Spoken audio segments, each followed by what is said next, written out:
Did you guys watch the first season of Secret Lives of Mormon Wives? Because I did, and I'm obsessed. And I got to talk to Layla Taylor, who is one of the stars of that show, and I profiled her for Teen Vogue, but here is my little sneak peek with Layla. What is your Roman Empire?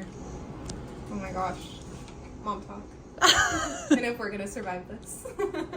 Stop. I couldn't stop saying that after season 1. I feel like no one could. This is maybe something that I'm just thinking about because I think I told you that I have an 11-month-old. Yeah. And so I feel like I'm new here in the mom world. But I feel like everything has been so surprising to me. And I wonder what has been most surprising to you, or what was most surprising to you about becoming a mom. I think that you're more capable of being a mom than you think you are, and things just come naturally. I think that there's a lot of pressure when you become a mom and there's so much like unknown almost, but I feel like your mom intuition just kicks into gear and a lot of things just fall into place and it just comes really naturally. It really does. That is not something that I expected, and my sisters told me that, and I was like, that's not gonna happen to me, and then it just did. It does. It's crazy that it just everything, you figure everything out and it comes naturally. Yeah, I love that. Speaking of MomTok, what is the best part of being in MomTok?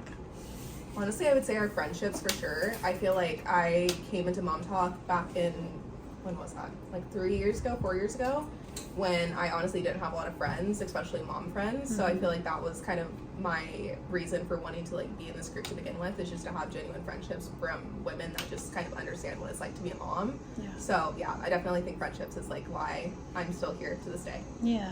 What is the worst part about being a MomTok, or the hardest part? I think just there's obviously a lot of drama that naturally comes with just being in a group of women. So I think that's definitely the hardest part, is that friendships kind of come and go, and it's definitely not linear, and it's hard for that to be on national TV for the whole entire world to see. Yeah. When things are going wrong in your life, everyone's going to be there front and center to see that. So definitely that for sure, is that the world's experiencing you have friendship dips and flows. Yeah.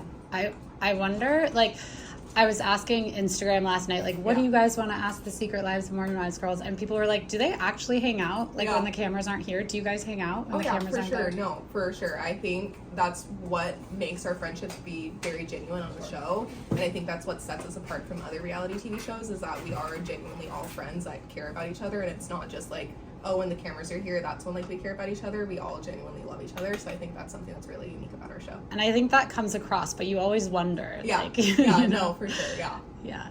Okay, something that I've been thinking about is I feel like the kids are not really featured in the mom's content online or really on the show. Yeah. And I wonder if that's purposeful, or is that a decision you guys have made? I can't speak on the other girls. For me personally, me and my ex made a decision that when I was cast onto the show that we wouldn't include the kids on it. I just think that this is a my kind of thing, and I wouldn't ever want to feel like I'm forcing this lifestyle or forcing my work onto them.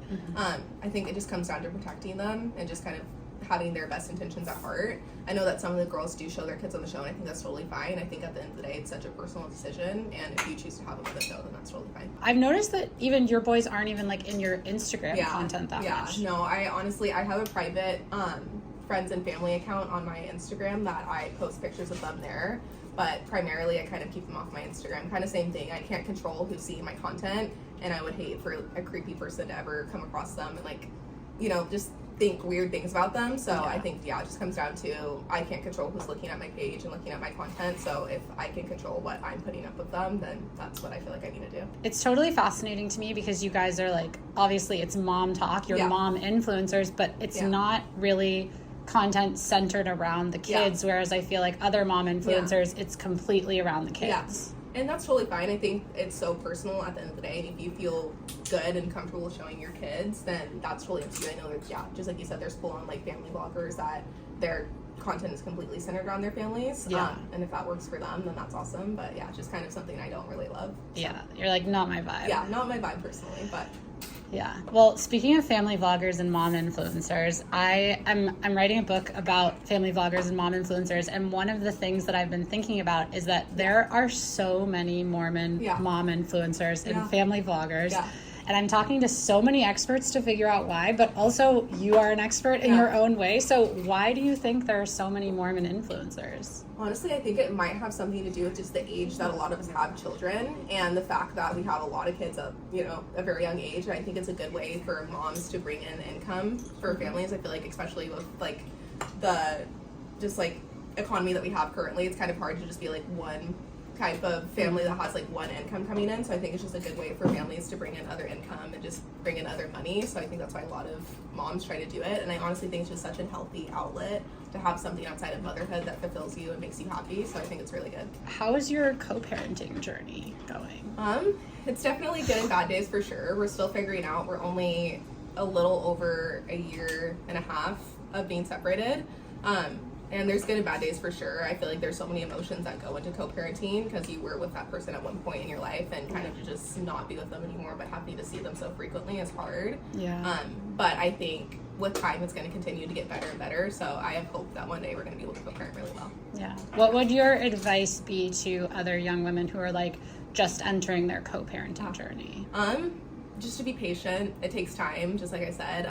It's not going to be like a perfect dynamic right away, and I think that I compare a lot to some of my other friends that co-parent, and they are able to co-parent very well, and there's not a lot of like toxicness around it, and they're able to like interact really well together. And I feel like I compare that to like me and my ex's co-parenting journey, and I just want it to be so badly better. But it takes time and it's different for every person, so just be patient and eventually you guys will get into a better like groove. I like simply cannot imagine having to talk to my ex all the time. No, it's definitely interesting for sure. Luckily, sometimes I have my nanny home when he comes to pick up the boys or vice versa. Yeah. So I don't have to see him all the time, which is kind of nice. I feel like that helps a lot. But I feel like when it comes down to it, I loved him so much at one point in my life, and I always will have some type of love for him in my heart. So I just want the best for him. If your kids got a little bit older and said, I want to be part of this, I want to be in the content, I want to be a YouTuber, what would you say? I would be open to it for sure. I definitely think I would take it slowly and like day by day and kind of minimize it at first. But I think it's natural that I can't tell them they're not allowed to be on social media when I am. Yeah. So I think maybe they will definitely have interest in that in the future. But I think I'm definitely going to be a little bit like, not controlling of it, but kind of be cautious and like look out for them when they're on social media, because it is such a powerful form of communication these days, and it can be either very good for you or very bad for you. So just be very cautious about it. Do you read the comments? No, I try not to. I feel like people at the end of the day hate comments for sure. It's just stemming from people that are projecting their own insecurities and their own kind of hardships in life onto you. And I think at the end of the day, I don't think anyone that's happy with their life would leave a hateful, mean comment on somebody's page if they were happy. Yeah. So I don't know. I just try to look at them with grace and realize that they're probably going through something really hard, and if they weren't, they probably wouldn't say something like that. So at the end of the day, they don't know anything about us. They see even though we are on reality TV, they still see very minimal parts of our life, and they have every right to make assumptions and judgments off of that, but they don't know the full truth. So So you've never are you on Reddit? No. Okay. I used to be. I used to read it all the time, but it started to be really bad for like, not my mental health, but just kind of like, just the things that people are saying are just like very bold and crazy. So I promised myself I would not get back on it, and I haven't been on it in a couple months. So very proud of myself for that, because I used to check it like pretty often. Yeah. And I know some of our class members do check it, but I just think at the end of the day, like again, they don't know half of what's going on in our lives, and they're just making harsh judgments off of very minimal things to judge off of. So it's just it's not good for you to read it. So Reddit snark subs are just wild. They get very intense. Yeah, they do for sure. Yeah. Layla, tell me something that would surprise people about you. Like, do you like to, I don't know, do you have like a weird hobby or like a special skill, or just like something that people don't know about you? Like something random, I love anime. Really? Yeah. I love Studio Ghibli movies and things like that. So yeah, probably that. When did you get into that? When I was little, me and my sister watched them a lot growing up. So yeah. I love Very that. random. That's so cute. I feel like everyone has their like one thing that like nobody really. Yeah, no one would guess. No one would put two and two together. Yep. I love that. For more on the secret lives of Mormon wives, the influencer world, and what it's like to be a kid influencer, make sure you follow and subscribe.